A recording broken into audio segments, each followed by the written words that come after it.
Hello, Namaskar, and a very good evening to all the viewers watching our sessions out there. This is Simran Singh, and you are watching this particular live interactive session of NCRT on eVidya channel number 6 to 12. Besides, we have so many different mediums through which you all can connect with us, and you can also participate in our live interactions by raising your queries, your questions, your comments in the feedback or also in the comment section of NCRT Official. That is our YouTube channel. So it's around 5 p.m. on your watch, and regularly from 5 till 5:30 we have our special segment, that is Sahyog session, where we try to provide guidance for mental well-being and psychosocial support to all the students, all the viewers and audiences watching our session out there. So you must be willing to know what is the topic that we are going to discuss in the conversation today. It's all about the role of happiness in the physical and mental health. So in the first place, it is very important for us to understand what is happiness and what is the important role that happiness plays whenever it comes to our mental or physical health. So providing us more insights into the conversation, we are joined by our two experts. Allow me to introduce you with the guest. We have with us Dr. TV Somshekhar sir. Namaskar sir, good evening. Namaste. We welcome you. Sir is from RIE, Mysore, NCRT. We are also joined by practicing counsellor Dr. Deepa LH Madam. Namaskar ma'am. Namaste and good evening. Good evening. We welcome you as well. So before commencing the conversation, an important piece of information regarding G20. We are proud that India assumed the G20 presidency and will convene the G20 Leaders Summit for the first time in this year. That's 2023. The nation is deeply committed to democracy and multilateralism. India's G20 presidency would be a watershed moment in her history, as it seeks to play a very important role by finding pragmatic global solutions for the well-being of everyone, and in doing so, manifest the true spirit of Vasudhaiv Kutumbakam, or I should say, the world is one family. So let's get back to our conversation. So as we already mentioned in the beginning, it is important to understand more on the concept of happiness and health. So Dr. Somshekhar sir, please help us with that aspect. Okay, thank you. So let us start the discussions on understanding what exactly is happiness and what is health and the relationship between happiness and health in the sequence. So the first is, what is happiness? This term happiness has been derived from the old Norse term hap, which means luck or chance. It is also related to Old English word happy, meaning equal. Okay, but the same term 1500 years back also we are using, and presently also we are using some common terminology like good luck, success and contentment, or the equivalent terms which means the same thing as happiness. So this is the origin of how the term happiness has been evolved, derived, and the meaning is changing. The next we try to understand in this context is what exactly happiness we mean in terms of psychology. So in psychology, it is a state of emotional well-being that a person experiences either in a narrow sense or in a broader sense. In a narrow sense, we think whatever good things happens to individual, we consider it in a narrow sense. And in the broader sense, if you look at it, it is the one's achievement in the lifetime, accomplishment that one does in the lifetime. So that is, it is a happiness. So therefore, we say that it is a subjective well-being. So it is how individual perceives it, how he tries to look at it is what exactly we mean by happiness in terms of psychology. But happiness is also defined as the overall appreciation of one's life as a whole. So that means it is starting from birth till the death, how one has travelled his own lifespan and what are the things he has enjoyed it. So that is what we mean by happiness, and therefore in short we can say that how much one likes the life one leads. So that means each one of us has our own way of living things, doing things, and the way we can appreciate that. So it is that what it means. So in the second context, it is also said that it is a sense of purpose and well-being. So that means each one of us always try to be doing our activities, and in those activities we try to be good and try to be acquiring the pleasure from all this. So that pleasure activity what we do is what is called as well-being.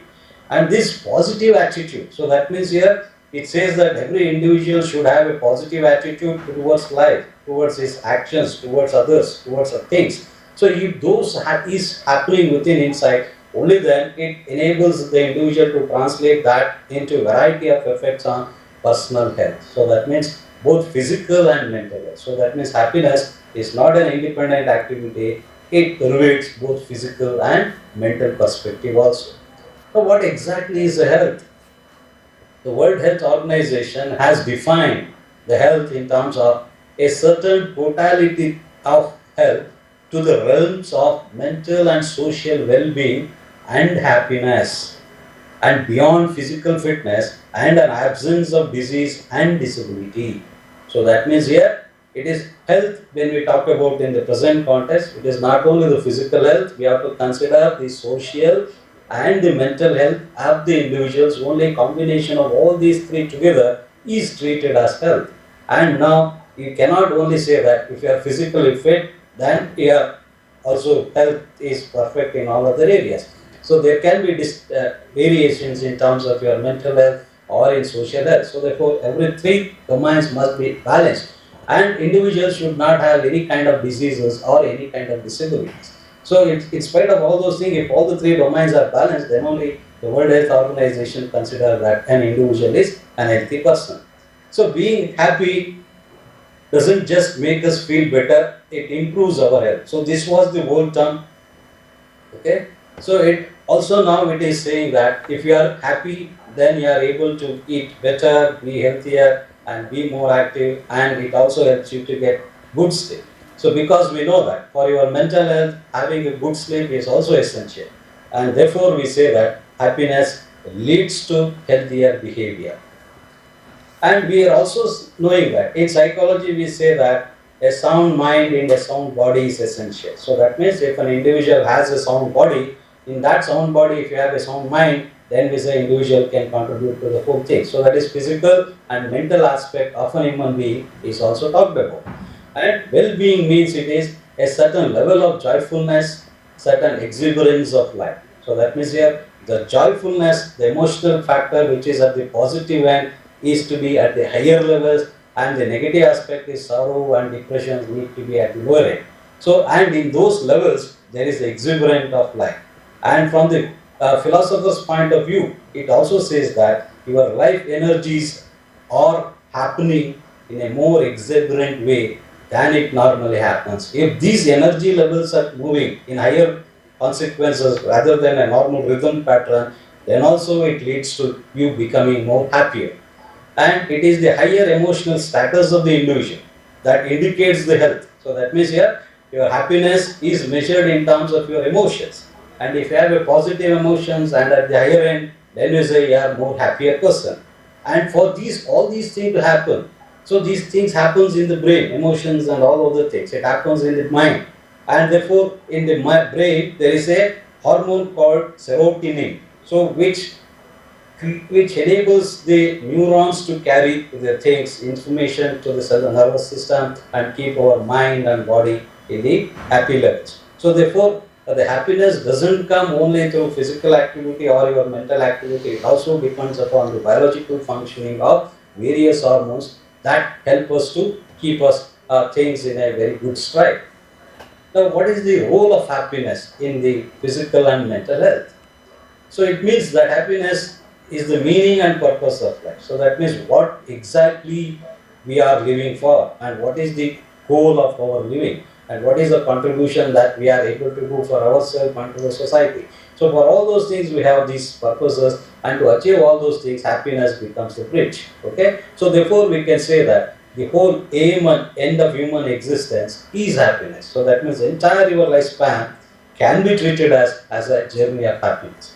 And to this, highlight to this term, another psychologist, Johnson Jefferson, once he had declared that without health, there can be no happiness. So that means giving importance to physical health, then to the joyfulness, that was the thing. Now today, the science has defined it and showing the opposite one and saying that without happiness, there is no health. So that means, so it is a different perspective that we need to look at it. The old perspective that we had has undergone a sea change, and the new science and technology has helped us to see that happiness is the reality. And in the today present context, we can see that we also have happiness index to measure the happiness of the people in across the geographical context. So it is in that perspective we need to look at how we are trying to do these activities in that particular way.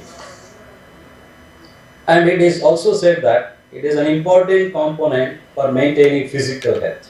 So if for your physical health also, if your happiness is not there, if you don't actively involve physical activities or physical fitness exercise, if you are not totally involved, you are not totally liking it, then it does not give you the pleasure in doing it. So therefore, happiness has an influence on all those factors.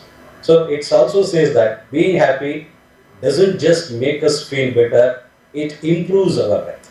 Okay, so that means though it is an emotional status that we are talking about as happiness, but it also indirectly tries to improve our health. So it helps us to eat well, sleep well, and try to do the activities in a more positive way. So it is in that way happiness has to be looked at, and we need to look at that happiness is acting as a mind-body connections. Okay, it is a connections, mind-body connections that is happening. The mechanism is very complex and multifaceted, and therefore this has an impact on both physical and mental problems.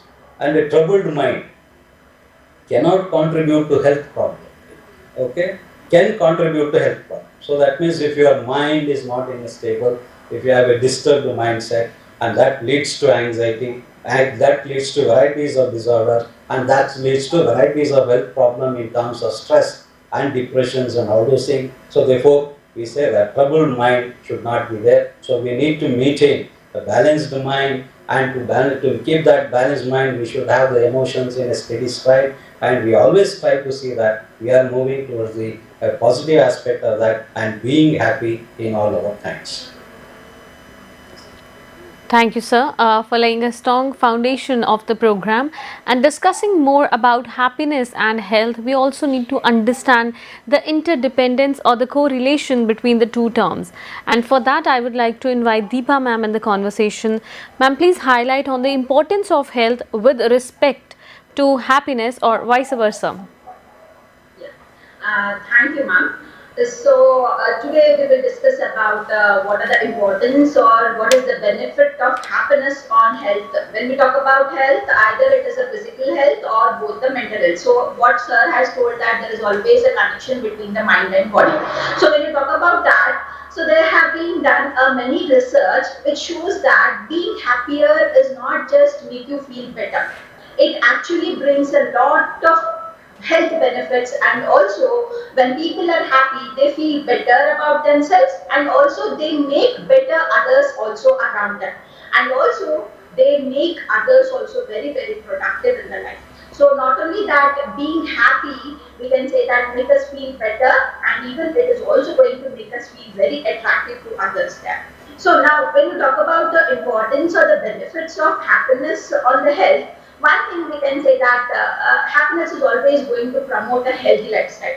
So being happy is going to promote you a range of lifestyle habits which are very positive, which are very important for the overall health. Like happy people tend to eat healthier, they have a proper diet, they have a proper nutritional values, they take fresh vegetables, they take fruits and whole grains. So that is, being happier may also improve not only the diet items, but also even it is going to improve the sleep habits in the people. It is going to help you to practice the what we can say that the physical exercise, the yoga, the meditation, all the exercises which is going to help you to maintain a healthy weight as well as the healthy lifestyle.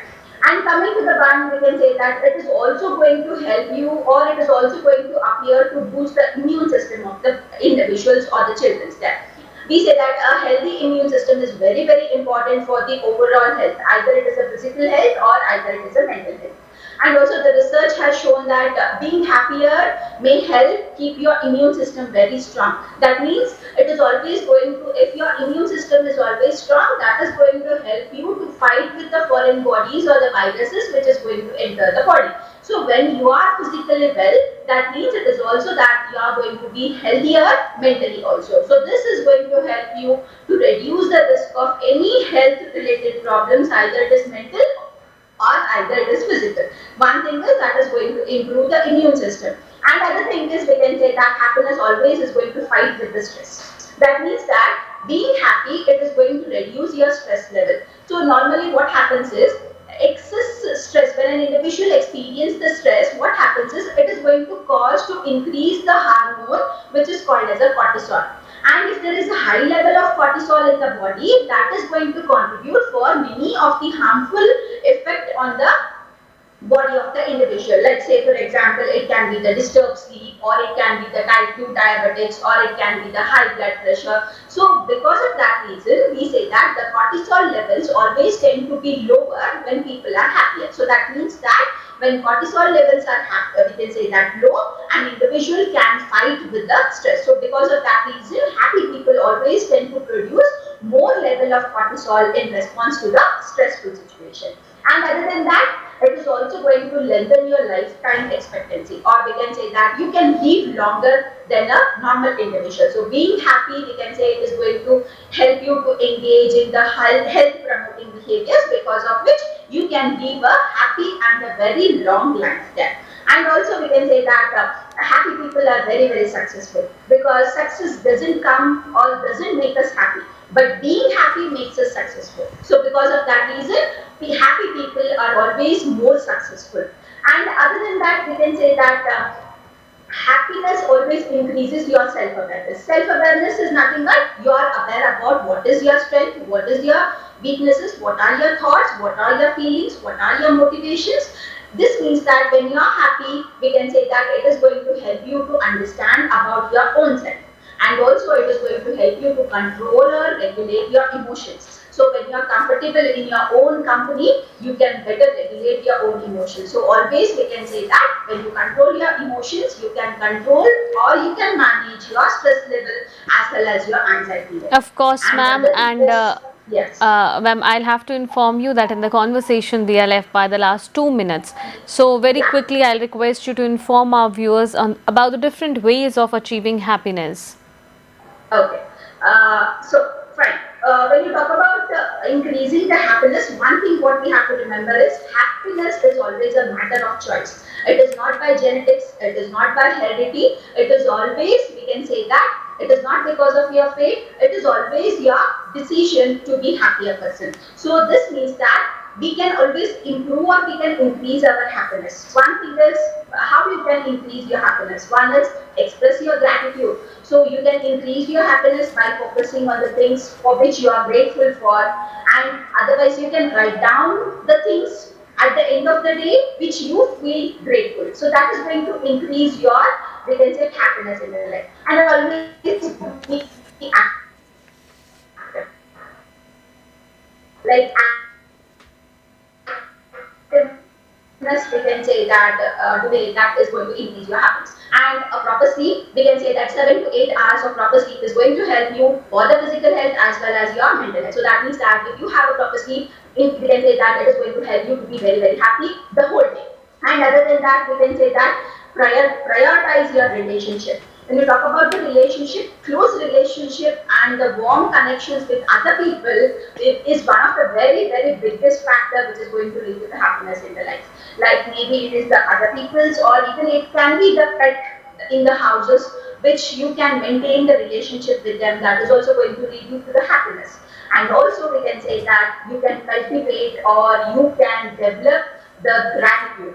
So cultivating the gratitude is actually going to help you for boosting your happiness there. So always thank somebody, or if you give a positive what we can say talks to someone, so that is how you are going to cultivate gratitude, and in turn that is going to benefit to develop the happiness in the life. And lastly we can say that there are some takeaways. So that is, if you think happy and you will be happy. So that means that always think in a positive way, think in a happiness way, and you will be happiest. So be kind whenever it is possible, and as always, it is going to be possible there. So we can say that doing what you like is a freedom. Liking what you do is happiness. So be happy what you have and be satisfied on what you have now. So life is like a roller coaster, and also life is like a journey. And if you fall in love with this journey, you will be in love forever and you will be always happy forever. Thank you. Of course, and there's a beautiful quote that is flashing on our screen if you would like to read the last sentence. Yes. So when you talk about again the happiness here, so happiness we can say that we tend to forget that happiness doesn't come as a result of getting something we don't have, but rather of recognizing and appreciating what you have. From that, you are going to get the happiness. That means that don't expect too much from the life. What Of you course. have, on that be happy. So that is what we can say that the famous quote which is given by the Frederick. Thank you so much, ma'am, for sharing this beautiful takeaway message for all our viewers. So now we all know the different strategies through which we can be happy. So let us all choose to be happy. Thank you so much, Deepa ma'am and Somshekhar sir, for being a part of this conversation and enlightening us on the different aspects of happiness and how does it ultimately affect our mental and physical health. Thank you. Thank you. Thank you very much. Thank you to all the viewers who have connected with NCRT for this particular live interactive session of Sahyog. Now it's time for me to wrap up this conversation with an important piece of information regarding G20. We are proud that India assumed the G20 presidency and will convene the G20 Leaders Summit for the first time in the country in this year, that's 2023. The nation is deeply committed to democracy and multilateralism. India's G20 presidency would be a watershed moment in her history as it seeks to play a very important role by finding pragmatic global solutions for the well-being of everyone and in doing so manifest the true spirit of Vasudhaiv Kutumbakam or the world is one family. Once again, thank you everyone for connecting with us and don't go anywhere. Next up, we have our session on school leadership and development. So stay connected and keep watching eVidya channels and let us all be happy. Namaskar.